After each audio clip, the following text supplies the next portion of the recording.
Karibu kwenye darasa na Maalim Shafi the Don. Awali ya yote anza kusubscribe kwenye channel hii ili uwe kwanza kupata maarifa. Unaweza kumpigia Dr. Shafi the Don kupitia simu namba ukianza na alama kujumlisha kisha 255 692 007575, au unaweza kumfollow kwenye ukurasa wake wa Instagram anatumia don_shafinez. Katika darasa la leo Dr. Shafi the Don anakwenda kukufundisha jinsi ya kutengeneza tunguli ya kisasi. Toka mwanzo hadi mwisho darasa la leo utakuwa na mimi Radi Ibrahim Nuhu. Karibu.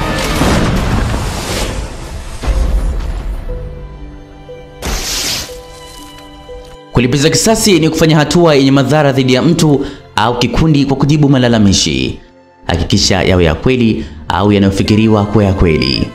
Francis Bacon alielezea kulipiza kisasi kama aina ya haki ya mwituni ambayo inafanya kuchukiza sheria na kuweka sheria nje ya ofisi.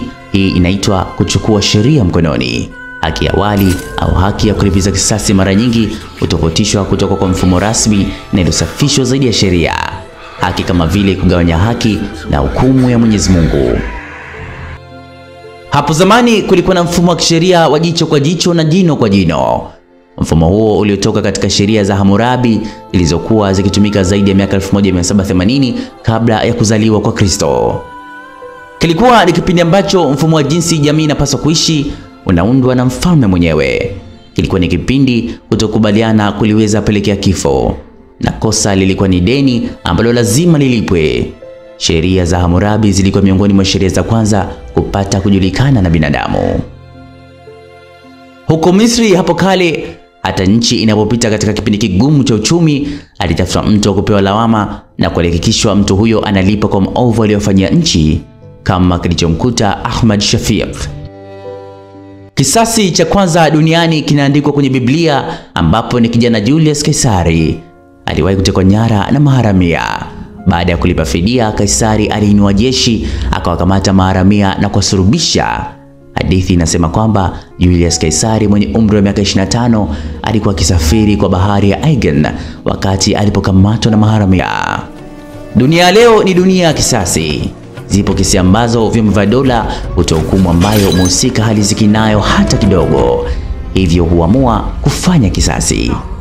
Maalim Shafi the Don anasema kisasi kinaishi. Unaweza kumkosea mtu leo wakalipwa hadi wajukuu zako kwa kosa lako. Unaweza kumdhulumu mtu leo, laana ikala kizazi cha kwanza, cha pili, cha tatu hadi cha 4. Katika hekaya za Ugiriki na Warumi kulikuwa na mungu wao wa kulipiza kisasi aitwaye Furies au Eumenides. Kama hauna uwezo, kama hauna jeshi, usiseme unamwachia Mungu ulipoonewa. Ikiwa unaumia, tulia darasani. Ikiwezekana chukua kalamu na karatasi, Maalim akupe nondo za asili jinsi ya kutengeneza dawa au tunguli ya kisasi. Channel ya Maalim Shafi imesheheni maarifa mengi ya asili. Usisahau kusubscribe ili kupata masomo yaliyopita na kuwa kwanza kupata masomo mapya. Kisasi humweka mtu huru. Kisasi humuumiza mtu akiwa hajatimiza adhama yake ya kulipa. Watu wengi wamefika kwa Maalim Shafi kutaka dawa ya malipizi, na hasira huwaka vifuani mwao vya kutaka kulipiza kisasi. Wengi huwa na washauri kwa kuuliza ikiwa wao wanataka kulipiza kisasi, wahakikishe wao ni wasafi na hawajawahi kumkosea mtu mwingine. Kisasi ni starehe na pumziko la moyo kwa mlipaji, na kisasi ni maumivu makali kwa yule anayelipwa. Kisasi huleta mapinduzi, maana zipo nchi zimepinduliwa kwa ajili ya kisasi tu. Ni kwamba familia moja au kundi moja lilimwaga damu ya kundi lingine, basi kundi husika hulipa kisasi. Anasema Maalim Shafi the Don. Umewahi kusikia majambazi wamevamia sehemu na hawajachukua mali yote, bali wameua na kuondoka? Umewahi kusikia majambazi wamemteka mtoto wa tajiri fulani na hawataki pesa, bali ni kisasi?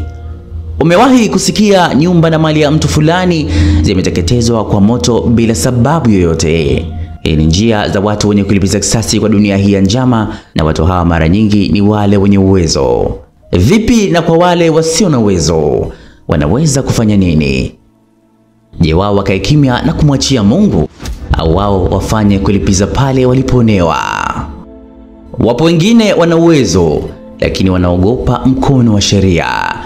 Leo darasa litangazia jinsi ya kutengeneza tunguli ya kisasi kwa kazi mbaya na malipizi. Mwalimu Shafi the Don anasema hakikisha unafuata maelekezo kwa utuo. Chukua nazi ambayo ina macho matatu. Chukua jina la mtu wewe unayetaka kumuondoa. Chora kwanza alama au picha ya jeneza kwenye karatasi, weka majina yote juu ya jeneza, kisha toboa nazi, weka hiyo karatasi ya jeneza iliyo na majina ya unaotaka kuwafyatua pamoja na nyongo ya ng'ombe na siki nyekundu, kisha uizungushe kwa kuimbilizia majina ya adui kwenye hiyo nazi, kisha simamishe nazi katika mchanga na washe mshumaa mweusi mbele yake. Utaenda kuwasha mshumaa mahali hapo ulipo. Hakikisha unaweka kila siku mshumaa mpya, yani unawashia juu ya ule uliozima siku iliyopita. Unapoweka mshumaa utanuiza na kuimbiliza maneno haya: Mungu Baba uliumba kila kitu, ulimuumba mtu huyu jeuri na ulimuumba kwa udongo, na mimi nakuomba umrudishe kwa udongo. Kuanzia sasa ni maiti na ni mfu kama mfu aliyoko ndani ya kaburi. Ukitaka mtu huyo asife ila awe hai lakini asiwe na jeuri tena, unaweza kusema maneno haya: mtu huyu akae kimya kama walivyokaa kimya watu wa makaburini. Mtu huyu asiwe na kauli kama walivyo watu hawa makaburini. Mtu huyu atulie sehemu moja kama walivyotulia watu wa makaburini. Mtu huyu asiwe mbishi tena kama walivyo watu wa makaburini. Mtu huyu asinifuatefuate kama walivyo watu hawa makaburini. Mtu huyu awe nusu mfu. Baada ya kumaliza kazi hii siku ya 15, peleka nazi yako ukezike katika makaburi. Hakika mtu huyo atakuwa hayupo tena. Tego hili usimtegee mtu asiye na hatia. Ni hatari sana, linaua na linaweza kuleta madhara kama vile magonjwa yasiyo na tiba na magonjwa ya mlipuko. Na huu ndio mwisho wa darasa la leo la Mwalimu Shafi the Don. Usipitwe na darasa lijalo. Toka mwanzo hadi mwisho ulikuwa na mimi Radi Ibrahim Nuhu. Asante kwa kunisikiliza.